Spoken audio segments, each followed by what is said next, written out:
2019 hebben Imke en ik alles achtergelaten in Nederland om op wereldreis te gaan. We bezoeken meerdere continenten om zoveel mogelijk verschillende culturen en natuur te kunnen ontdekken.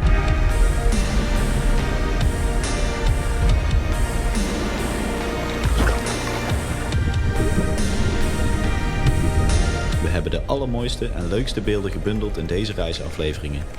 Op deze manier kunnen wij jullie meenemen op reis en hebben wij onze herinneringen vereeuwigd.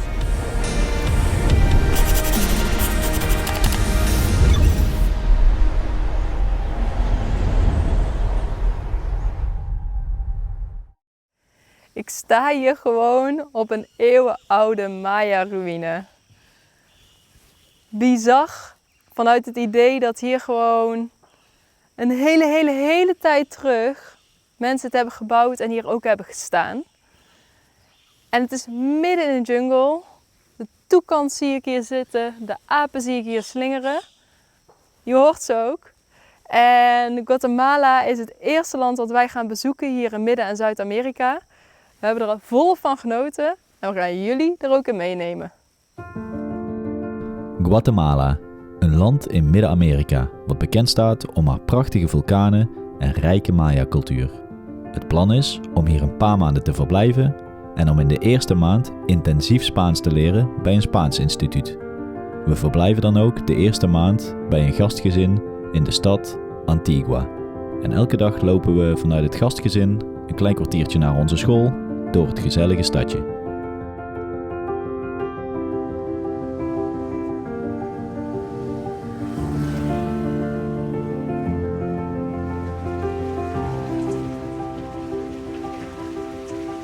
We zitten nu bij Maximo Nivel, ons Spaans instituut. En we zitten heerlijk te lunchen. Ja. Ik kan natuurlijk niet zonder mijn pindakaas. En Jaap niet zonder zijn chocopasta en jam, vers brood.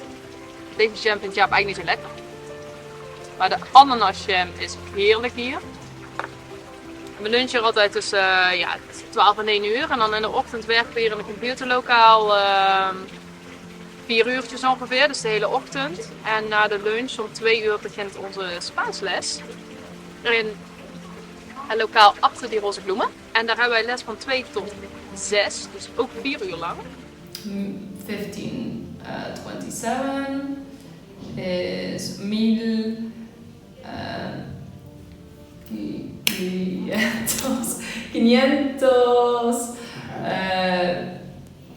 527. Okay, muy bien.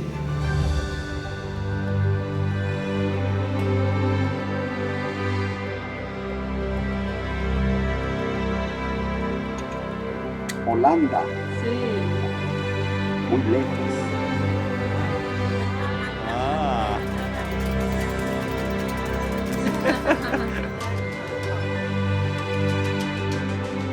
En na een tijdje beginnen we in ons ritme te komen en we genieten van alle leuke en interessante dingen die we meemaken. En we proberen zoveel mogelijk Spaans te spreken met mensen, want dat is echt nodig hier. De mensen spreken hier bijna geen Engels. ¿Cómo se llama? Marisol. Ah. Hola Marisol. Ah, la leche.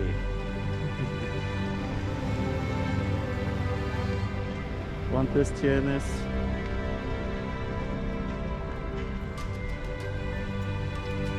Zo. Kom je ook weer eens wat tegen onderweg naar werk. ¿Algo más? En we weten inmiddels waar we het goedkoopste en de beste groenten kunnen kopen. Op de markt natuurlijk. Por 10. Oké, 5 5 tot 10. manzanas por 10 quetzales. Sí. 5 appels, 10. Ja? Dos. ¿Dos? Sí. 2 mandarines. Dos. Gracias. 2 mandarinos. Gracias. ¿Algo más? ¿Algo más? Dat is ¿Solamente necesita una bolsa? ¿Bolsa? No, it's okay. Ah, bueno. Mochila. De acá serían 15. En waar Guatemala ook onbekend staat, is de heerlijke chocolade, die lokaal gemaakt wordt. Een mooie kans dus om dat eens even van dichtbij te bekijken. Zwaarder dan je denkt, hè?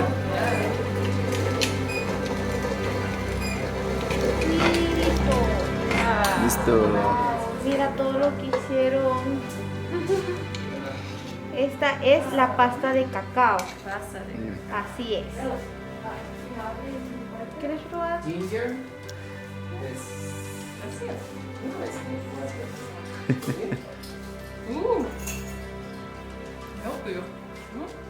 Percentage? 100% cacao. 100. 100. 100. Muy fuerte. Wow. Nada de azúcar. Wow. Wow, gracias. De nada. Gracias. Wow. ¿Te gusta? Poquito. Ah, poquito. Es mejor con un poco de azúcar. Ah, ok. Con poco azúcar.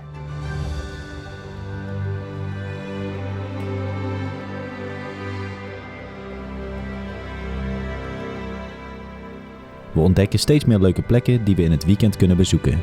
En we experimenteren met wat eten van de straat als afwisseling van het eten in het gastgezin en de restaurantjes. Ook ontmoeten we steeds meer mensen. Zo ontmoeten we bijvoorbeeld Wendy, een hotelmedewerkster die heel graag beter Engels wil leren praten. En voor je het weet, word je thuis uitgenodigd bij de hele familie. Ahora nosotros estamos a la casa Wendy. Sí, está Wendy. Hola. Y Wilma. Y Marco. Y Imke. Sofía.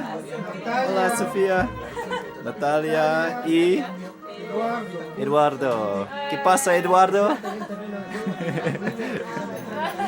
Y of course Anthony, the king of y Usman y FC Antigua.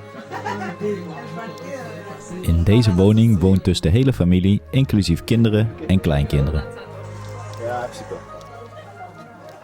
We krijgen een rondleiding van Marco, de vader van Wendy.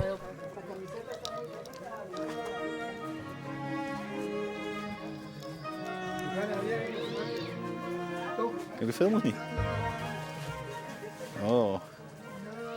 Es la dormitorio de Sí, de la ¿Qué? abuela abuela, y de la mamá, de mamá. mi Hola. hija, Johanna, Moet je even kijken? Hermana de Wendy. Ah, Gusto.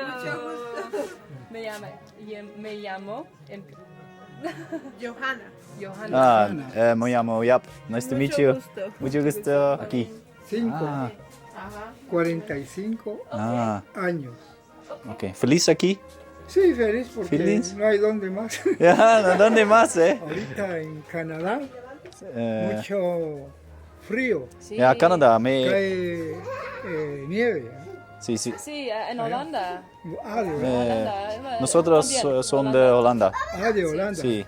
Ahora es invierno a Holanda. Oh, Sí. mucho frío. Mucho frío. Aquí verano, Aquí verano, sí, sí. solo 2 estaciones, verano e invierno. Sí. Solo 2. Sí. En Ja, Estados Unidos son 4, ¿no? sí. En Holanda, Invierno, verano, otoño y ¿qué otro? la primavera. Primavera. Sí. 4. Aquí solo Sí. 2. Ah, 7 personas, like. A la mañana, es like. Oh. Sí. Hola, bien, ¿así? Bien, ¿sí? Hola. Hola.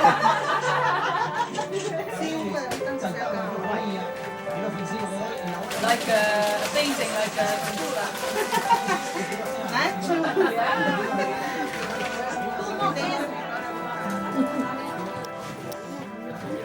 ¿Cómo se llama la comida? Tamales. Tamales. I forget all the time. Tamales. ¿Qué son de pollo? Para mí, ahí está bien. Que los patados te coman de tus tacos.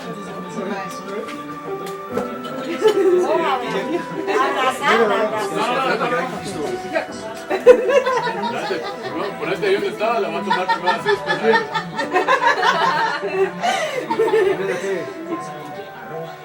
En zo vliegen de dagen in Antigua voorbij. Spaanse lessen, werken en leuke activiteiten doen.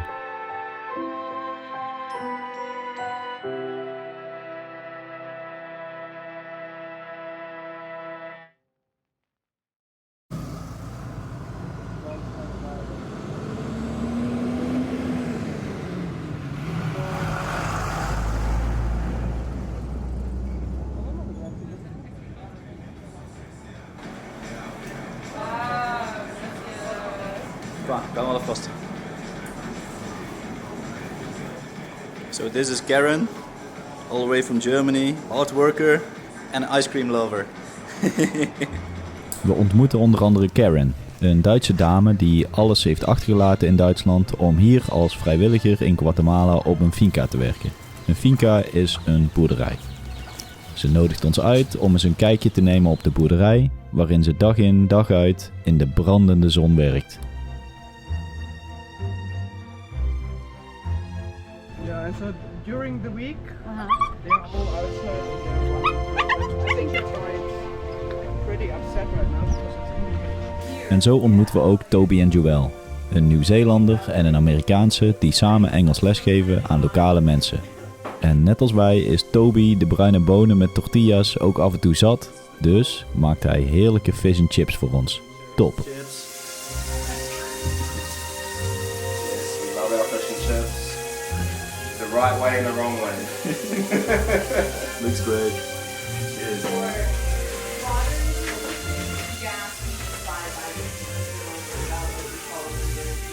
Francesco, de vader van ons gastgezin, is lid van de harde kern van FC Antigua, die bovenaan staan in de nationale competitie, en dat willen wij wel eens meemaken.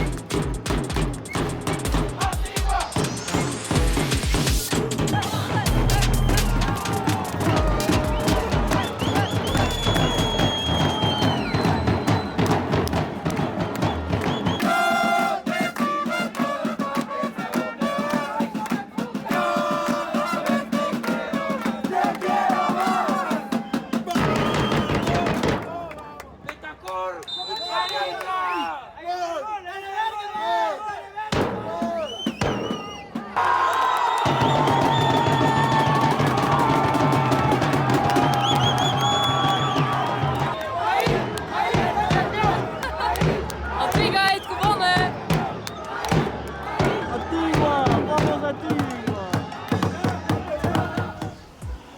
En voor je het weet is onze eerste maand al voorbij en moeten we afscheid nemen van ons gastgezin.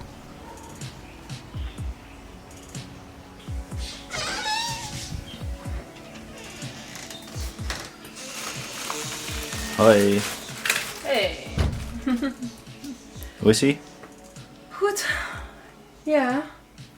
Ja, we zijn aan het opruimen, of aan het opruimen, aan het inpakken. Want ondertussen hebben we hier al 1 maand in dit knusse kamertje gezeten. Terwijl we Spaans aan het leren waren.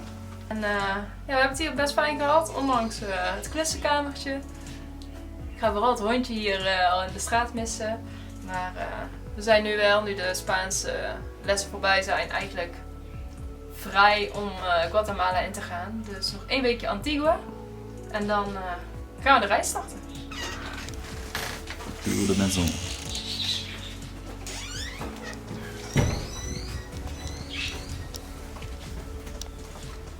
Dit is de badkamer.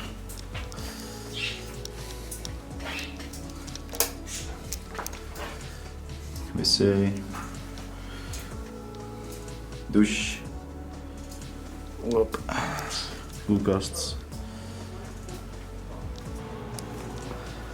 Hop. En dan kunnen we hier omhoog. Hier klimmen naar het dakterras.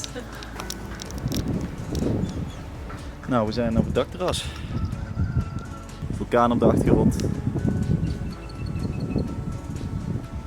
En hier hebben we best veel tijd doorgebracht. 2 stoeltjes, 2 stoeltjes, paletbank. een bank van pallets. En dan zitten we hier dus 's avonds te kijken naar de vulkaan. Hopen dat die uitbarst. Fuego. Vulkaan Fuego aan die kant. Dat is niet verkeerd. Zeker niet. We gaan nu naar beneden, de plek waar we ontbijten en avondeten. En daar woont ons gastgezinnetje ook. Even laten zien.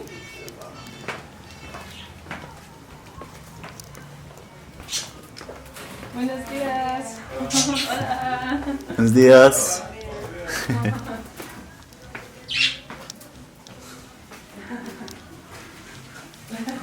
Oeh.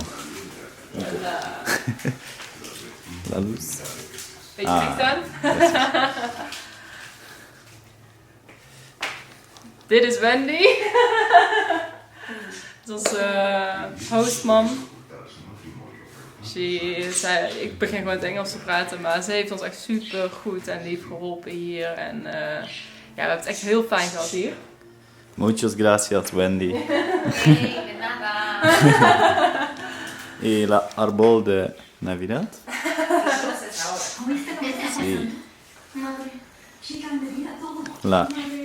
En hier zaten wij elke ochtend en avond aan het tafeltje. Y un gato. La cocina.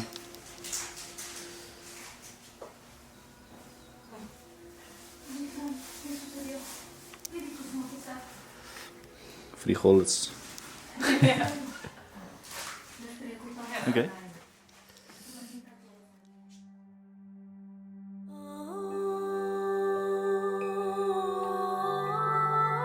De mensen zijn hier enorm gelovig. Het katholieke en protestantse geloof speelt hier een grote rol in het leven. We bezoeken af en toe een kerk om te zien hoe dat eraan toe gaat. De kerk wordt actief bezocht en er wordt in de community hard gewerkt aan het onderhouden van de kerkjes.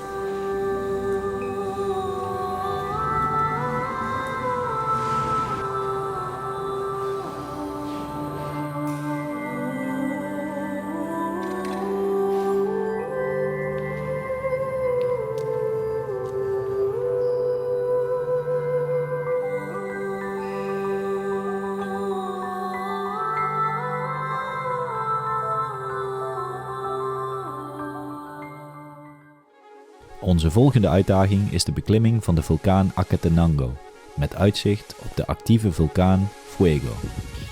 En hoe was het tot nu toe? Het eerste half uur was een beetje zwaar. Een beetje zwaar, hè?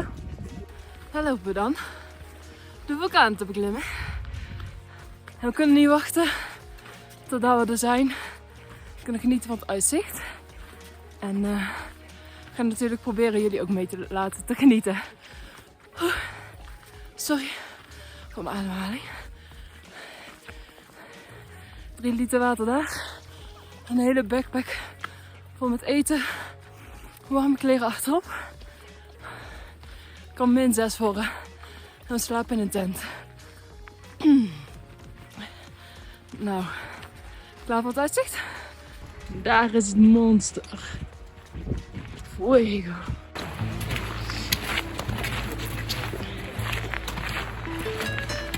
En loop gestaag door. Aangekomen. Hé, daar gaat hij. Look.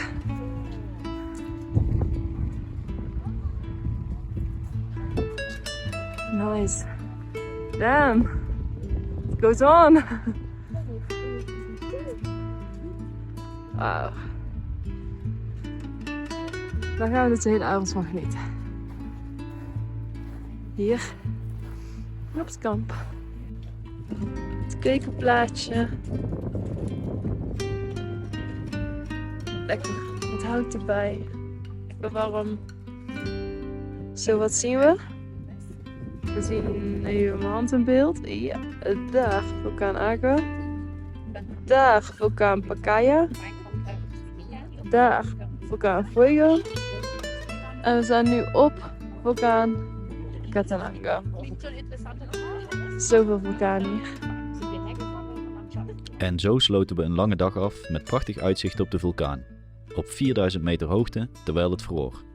Er stond een korte nacht voor de deur, want de volgende ochtend zouden we heel vroeg ons bed uit moeten om de top te beklimmen om te genieten van de zonsopkomst. Van de groep van 20 mensen besloten maar een handjevol mensen naar de top te klimmen, vanwege hoogteziekte of vermoeidheid. Wij besloten het toch te proberen en hadden zeker geen spijt.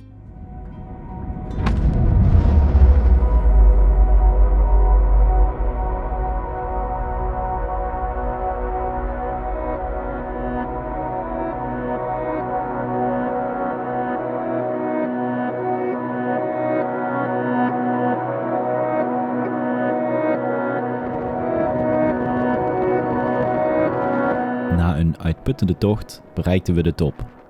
En het was in één woord adembenemend.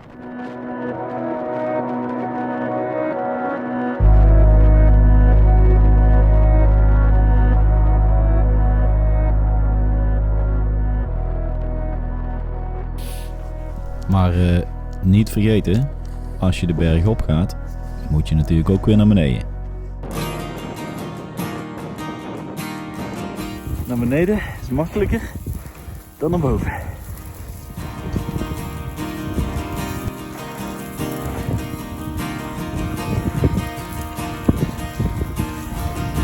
Weer terug bij de basecamp.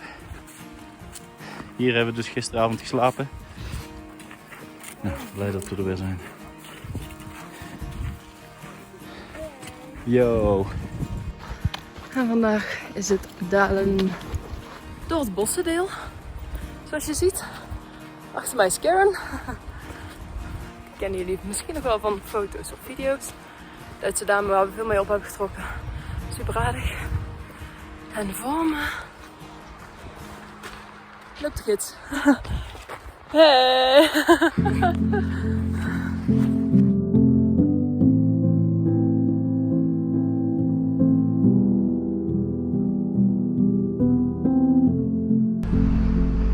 Dit is ons nieuw verblijf voor de komende week. €10 per nacht. Dus dat is goed te doen. En wat krijg je dan? Een hele lange aanloop in ieder geval. Een kleine keffer die bang is. En een soort van keuken. Waar we kunnen koken. Daar hebben we lekker spaghetti gemaakt. En ze hebben hier dus verschillende bakken. En die hebben dus verschillende doelen. Ik weet het nog steeds niet helemaal, maar volgens mij dit hier in het midden moet je schoonhouden. Hier rechts, daar kun je in wassen. En hier links moet je in afwassen. En met wassen bedoel ik dus kleren wassen. Of weet ik veel wat dit is. Ik hoop niet een kussensloop. Goed, dus dat was de keuken. Dan komen we nu richting onze kamer. Even kijken hoe het hier gaat. Knock knock. Hallo. Hallo. Welkom in ons tulpje. Welkom in onze kamer. Hou de deur even open, want het is hier een beetje muf. Ja, allemaal rotzooi hier, want we zijn aan het inpakken voor morgen. Even kijken hoe een gemiddelde badkamer in Guatemala eruit ziet. Met prullenbak waar je je wc-papier in moet doen. Daar heb je vast zelf wel een beeld bij. En een douche die werkt op elektriciteit. Ja, daar worden elektriciëns in Nederland heel blij van. Want kijk maar eens hoe dat in elkaar zit. Ja, super veilig. En als je dan aan het douchen bent, dus je staat hier zo tralalalala, moet je uitkijken dat je niet het water tegen de stopcontact aan laat komen. Ziet er allemaal top uit, jongens. Klasse.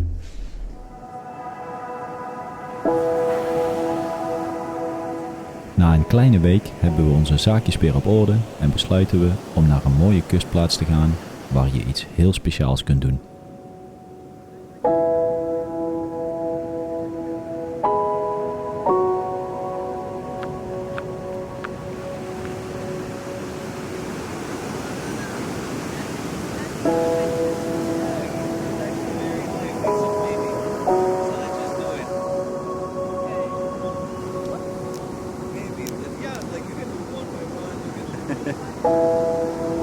Hij wil.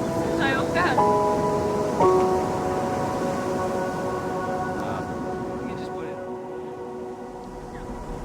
Maar wat is de naam? Ja, zeg maar. Jura Vida. Oké.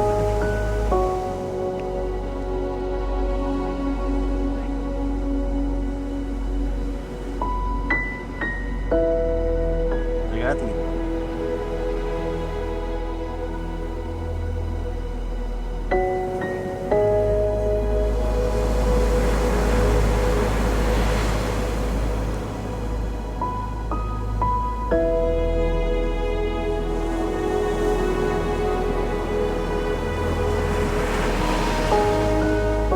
We hebben net schildpadden vrij mogen laten.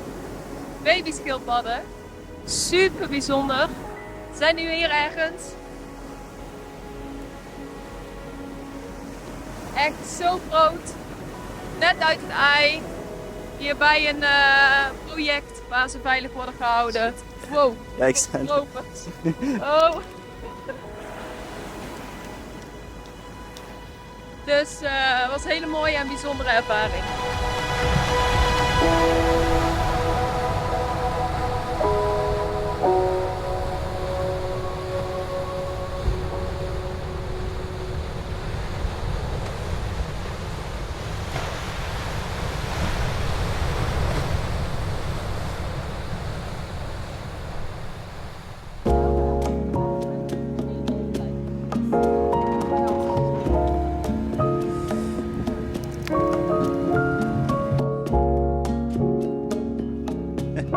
Kleine visjes hier.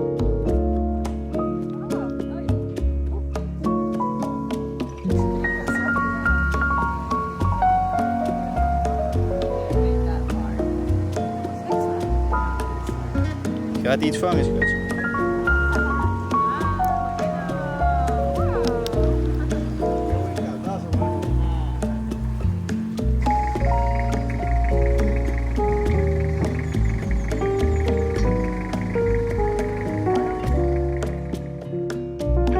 We vieren de verjaardag van Imke op een mooie plek. Dit is voor mij het leven. Een hondje. Taart die op is. Gin tonic, een drankje. En zo'n uitzicht. Dat is toch het leven. Mooie verjaardag.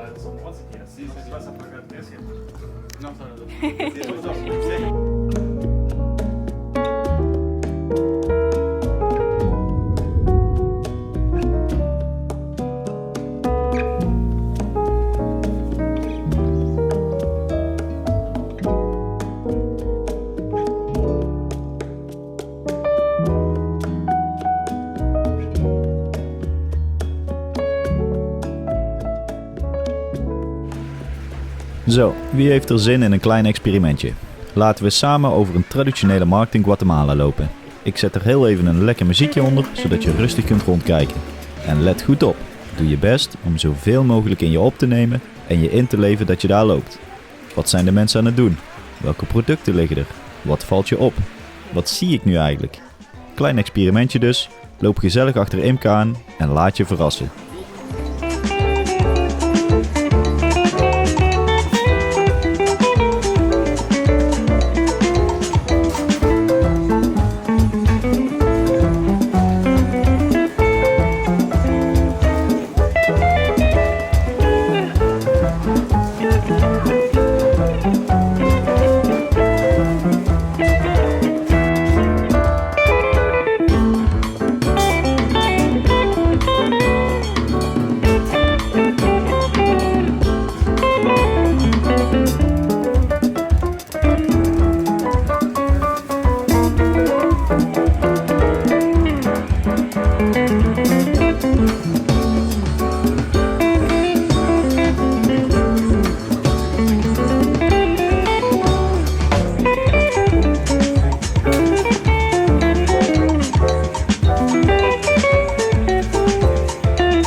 is leuk toch?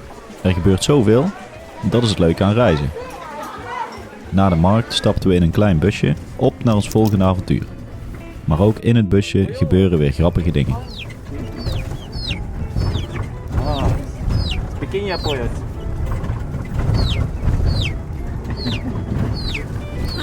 Hola. It's a chicken bus, huh? Pollo bus.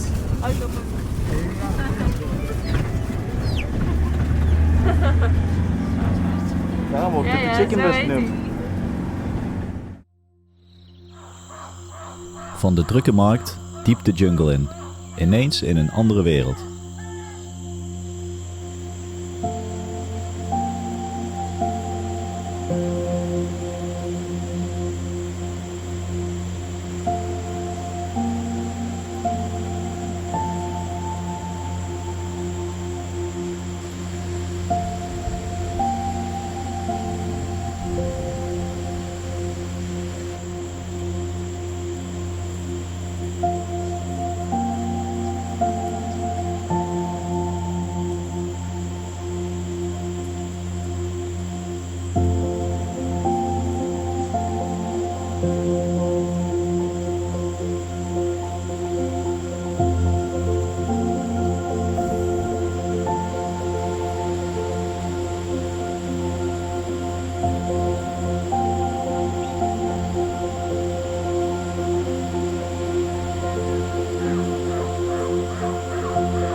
Ik kijk ook echt nu deze kant op. Het is echt super mooi. Ik heb hem echt heel scherp nu.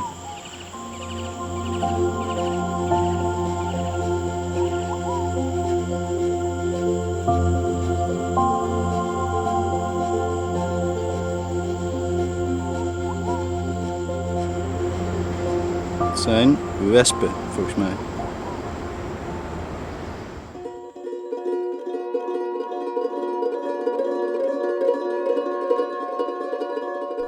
En zoals jullie misschien weten, werken wij tijdens het reizen. Dat vraagt soms wat planning en voorbereiding. En om te zorgen dat we kunnen blijven werken, kopen we simkaarten van verschillende providers en hopen we dat we met één van de kaarten voldoende bereik hebben om in te bellen vanuit de jungle van Guatemala. Ook hier is dat net gelukt. Precies op dit plekje bij onze accommodatie hadden we een heel klein beetje verbinding, net genoeg om in te bellen. Perfect. Wat een kantoor. En zo managt Imke haar klanten vanuit de jungle. Petje af. Maar dat is niet het enige wat ze managt in de jungle. Imke gaat even de Cesar Milan uitdoen. Ga ik die doen? Ja. Kijk. Zij gaat zelfs wilde straathonden. En het doel is om hem te laten zitten. Ze heeft net een koekje neergelegd. Daar, zoals je ziet. Kijk ook naar de lichaamshouding. Hè. Het gaat allemaal over energie. De hond twijfelt. Hij denkt, ik wil dat koekje hebben. Oh, en hij gaat zitten. En Cesar zegt, ga maar. Oké.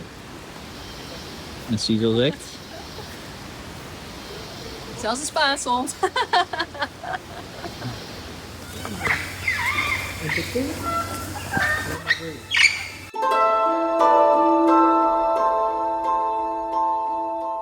Een paar dagen later bezoeken we Tikal, een van de beroemdste plekken ter wereld om oude Maya-tempels te ontdekken. Archeologen van over heel de wereld hebben hier studies verricht om de tempels te onthullen en de Maya-cultuur te bestuderen. De sfeer is mysterieus. Dat komt omdat de complexen midden in de jungle liggen. Natuur en bouwwerken zijn met elkaar vergroeid. En er zijn veel wilde dieren te vinden. Het is een van de hoogtepunten van onze reis door Guatemala.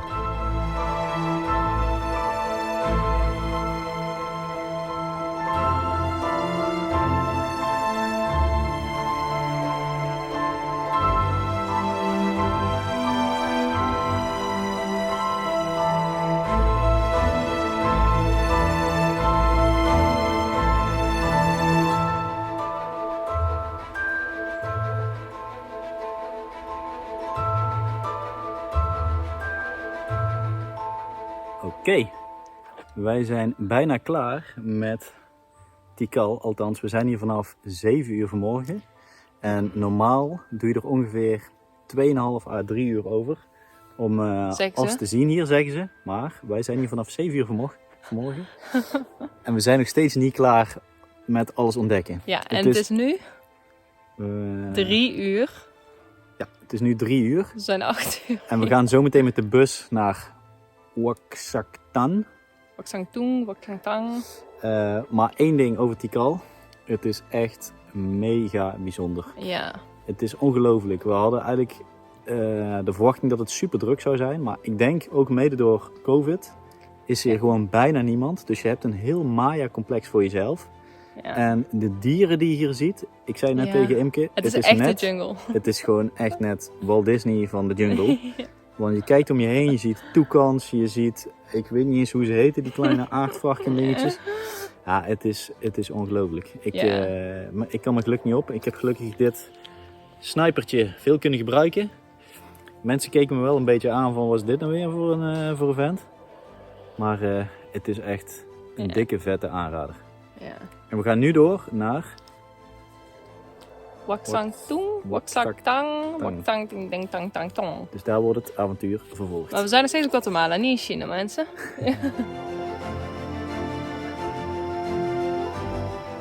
Ja, we zitten nu op onze kamer en we hebben alleen een kaarsje als licht, want er is geen elektriciteit hier in Oaxacan. Simpel kamertje, maar midden in de jungle. Even een tour van de kamer. Oké. Misschien even je lampje aan. Daar gaan we dan. Ik zeg even de hoofdlampen volle bak aan. Dan, we hebben hier een mooie tweedelige deur. Je ziet dat in principe de plafond en de ramen open zijn, maar dat daar wel oude netten hangen om alles tegen te houden. Ja, alleen daar zitten wel volgens mij. Ja, we moeten daar zo snel mogelijk de lampen weer uitdoen. Gat. Er zit een flink gat in dat net. Dus dat helpt niet echt tegen de muskieten, denk ik. En daarachter ons mooie 2-persoons groot bed. Dat is Met een niet kastje. mis. Simpel, maar voor 2 nachtjes zeker te overleven. En ik dacht net, hey, hier hangt een lamp. Waarom doet hij het niet? Want hier zit een lichtknopje. Hij doet het niet. Want dat ding is verbonden met dit. Dus, dan weten jullie dat. Maar goed, wij gaan hopelijk morgen vroeg genieten van de zonsopkomst.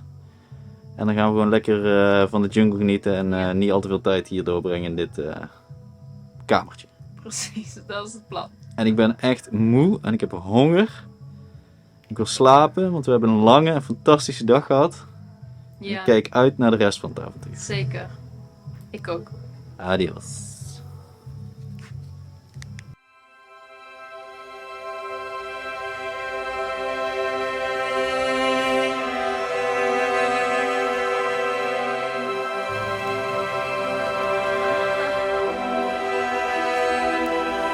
Ja, we zijn deze ochtend vroeg opgestaan, 6 uur nu, om naar de Maya-ruïnes hier te gaan kijken in Oaxacan. Zie.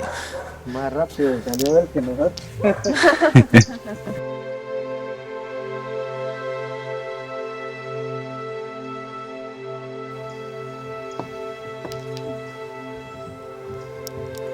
Wauw.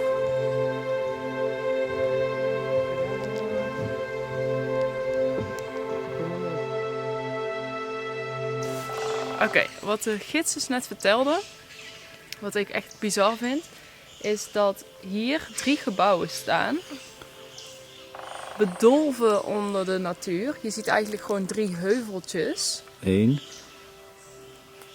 2 2, en achter mij 3. 3. En dat dit dus de eerste stad was van dit complex, dus dat hier de mensen woonden. Maar dat het veel te duur is om dit schoon te maken en te onderhouden. En met schoonmaken bedoelen ze dus de natuur eraf halen en daarna weer restaureren. En dat de overheid dat hier gewoon niet belangrijk vindt. En dat zelfs de huidige complexen onderhouden worden door buitenlandse donaties. En ik vind het gewoon bizar dat dit gewoon de eerste stad van dit dorp was. En dat dit gewoon eigenlijk niet te zien is. En nu begrijp ik ook de uitspraak dat er wordt gezegd... heel veel Maya-stedencomplexen zijn überhaupt nog niet gevonden. Ik dacht eerst van ja, het steekt toch duidelijk boven de jungle uit. Maar ja, als het er zo uitziet, er staan zelfs bomen op. Er zijn gewoon bomen opgegroeid. Gewoon jaren en jaren bedolven onder de natuur. Ja, zie dat maar eens te vinden. Ja. En wederom, de papegaaien en de toekans vliegen om je oren. En Je hoort ze volop. deze boom bijvoorbeeld bevat gewoon theebladen die we gisteren gedronken hebben. Ja. Als je het ook ruikt. Ja, heel sterk naar die Old Spice thee. Ja. En ja, ze leven hier gewoon echt met de natuur. Ja, mooi is dat. En onze gids is daar. En die ziet hem ook gewoon echt genieten van de vogels. Ja. Dat is echt wel een mooie kerel.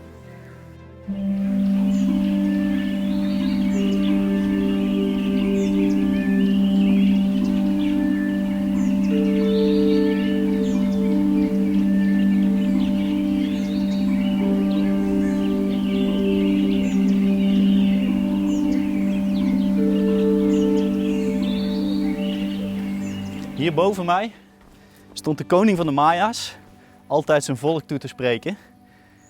Over het veld heen. En ik kan me voorstellen dat dat ontzettend intimiderend is. Dit is de grootste tempel van Wakshaktoon. Dat is het plaatsje waar we nu zijn. En Wakshaktoon betekent 8 ruïnes.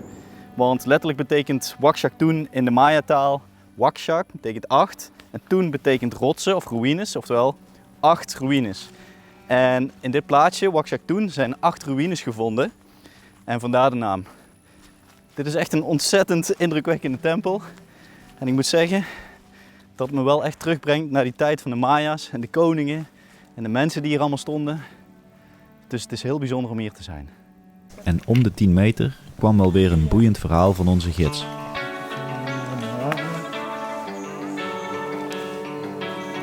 Y nosotros cuando era niño, cuando era pequeño, hacíamos barriletes. Sí, barriletes, sí. Ajá, entonces no teníamos con qué pegar y lo pegábamos con...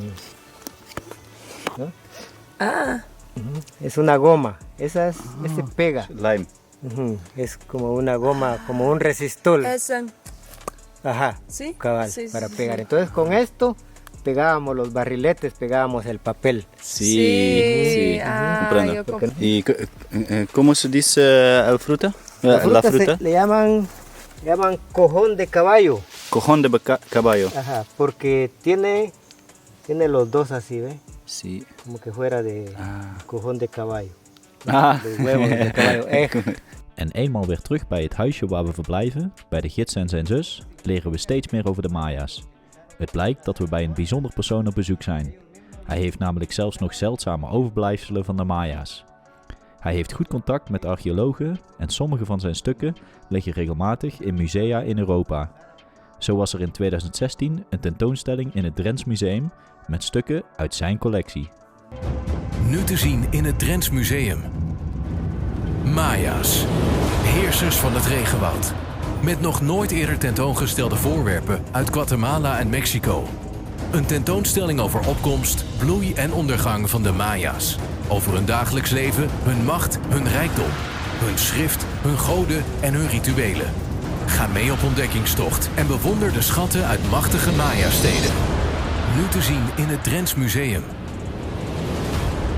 Maya's, heersers van het regenwoud. Heersers van het regenwoud. Oké, je kijkt dus nu naar een donkere schaal waar chocola in wordt gemaakt.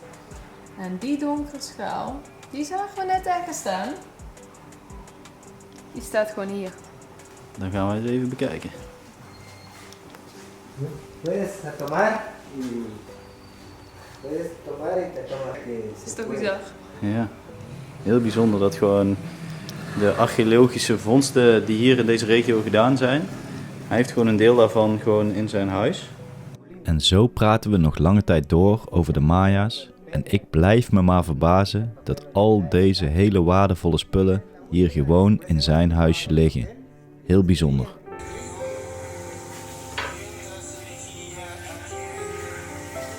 Het is vanavond.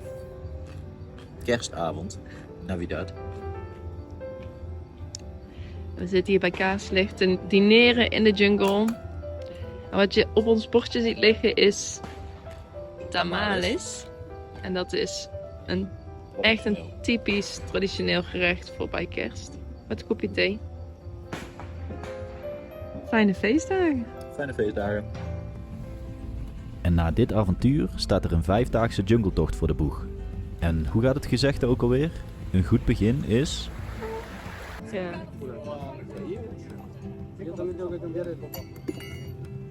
Ja, je zag net natuurlijk al hoe wij aan het rijden waren.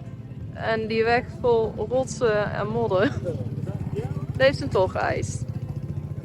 Een lekker band bij een van de 2 busjes. Dus even een verplichte pauze. Diep de jungle in met een leuk gezelschap. We lopen lange dagen en zien een paar diertjes. Je ziet hier een hele lange houten trap omhoog. En die trap die staat tegen en op het grootste tempelcomplex ter wereld. En met ter wereld bedoelen we dus ook groter dan de piramides in Egypte. En die lopen nu omhoog. Helemaal omhoog. Om de sunset te zien. Dat gaat. We staan hier op de top. Met alleen maar broccoli. En 2 andere Nederlands.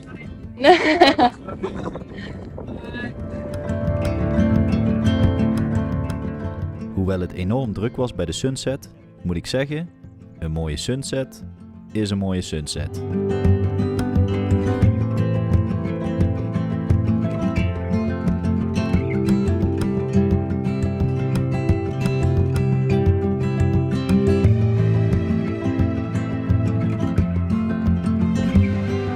En de jungle blijft de jungle.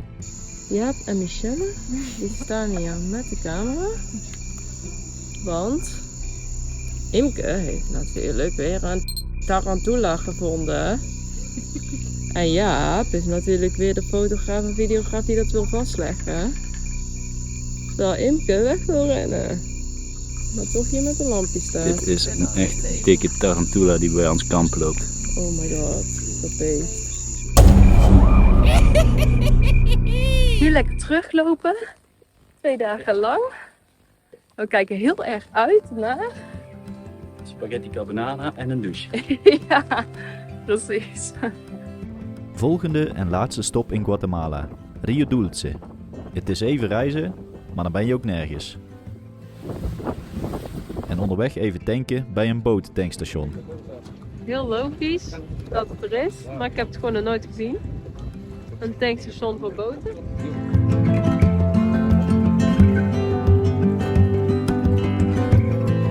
Na deze interessante tankstop varen we naar onze accommodatie. Het ligt prachtig aan het water. Een heerlijk rustige omgeving midden in de jungle. De kamer waar we slapen heeft de naam Araña en dat betekent spin. We zouden er snel achter komen waarom die zo heet. Oké, we gaan even kijken naar de badkamer van ons huidige verblijf in Rio Dulce. Kijk, dan denk je, oh, dat ziet er nog niet verkeerd uit. Mooie houten deur. Een mooi wasbakje, spiegeltje erbij. En dat is de rotswand waar tegenaan gebouwd is. Je hebt gewoon letterlijk een natuurlijke muur. Maar Imke die is nog niet helemaal overtuigd van deze badkamer, want ik kan jullie wel even meenemen naar haar favoriete hoekje, de wc. Wat zien we daar? Flink wat grote. Kijk, dit is een kleintje. Ongeveer, ik denk 4 centimeter. En dit is echt al een flink kanon. Ik zag dus net iets achter de deur zitten en wat blijkt nou? Het is gewoon een mega schorpioen. En ik heb die schorpioen dus nu vastgeklemd met mijn wandelstok. Kijk, en hij probeert nog zich los te wrikken en hij probeert die stok aan te vallen met zijn angel. Kijk, hij zit net in het hoekje dat ik hem niet goed kan. Ja, ik weet het niet.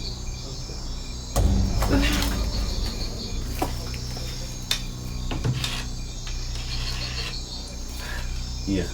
Ja, die doet niks meer hoor. Ja, wat wil je er nou mee doen dan? Ja, gewoon opruimen. Nog een keer even een map geven. Ik zou hem echt nog een keer een map geven. En zoals je hoort, Imke is echt een genadeloze tante. De volgende ochtend een nieuwe aflevering van Beestje en Beestje. Als jij hem dan wegjaagt? Oké, het is 's morgens vroeg. En we willen gaan ontbijten. Imke, waarom doe je de deur maar dicht? Ja, zodat ik de En Imke die komt nog niet echt naar buiten, want er zit hier echt een gigantische unit. En elke keer als we naar de wc gingen, kwam er een krabbetje tussen de rotswanden gelopen om polshoogte op te nemen.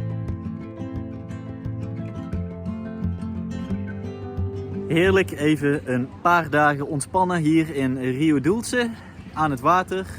En dit is onze accommodatie. Ja. En we gaan na dit lekker ontspannen terug naar Antigua met de... Wow, ging zo snel.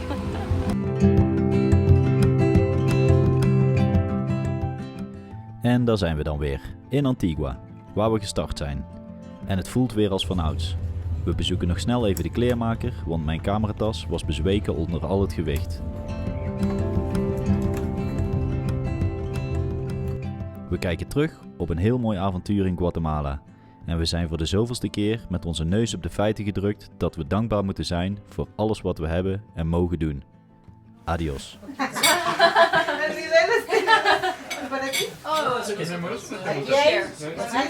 Wendy, en nombre del Padre, del Hijo y del Espíritu Santo, amado Señor, en esta hora de la noche te damos gracias, Padre, porque eres bueno, gracias por tu amor, por tu provisión de cada día, bendice los alimentos, santifícalos. Te damos gracias, Señor, por la vida de Jack, de Inke, de Verónica, de Andy, de César, que hoy nos acompañan en esta mesa, Señor, y de todos los que estamos aquí como familia. Te damos gracias, Padre, porque eres bueno. Gracias por tu provisión de cada día. Provee a aquellos que aún no lo tienen sobre su mesa, Señor. Estamos agradecidos contigo. Gracias, Padre. Gracias, Hijo. Gracias, Espíritu Santo. De volgende keer in Costa Rica. We ontdekken onze liefde voor slangen en we gaan op puma-jacht. Benieuwd of we er een kunnen vinden? Tot de volgende keer.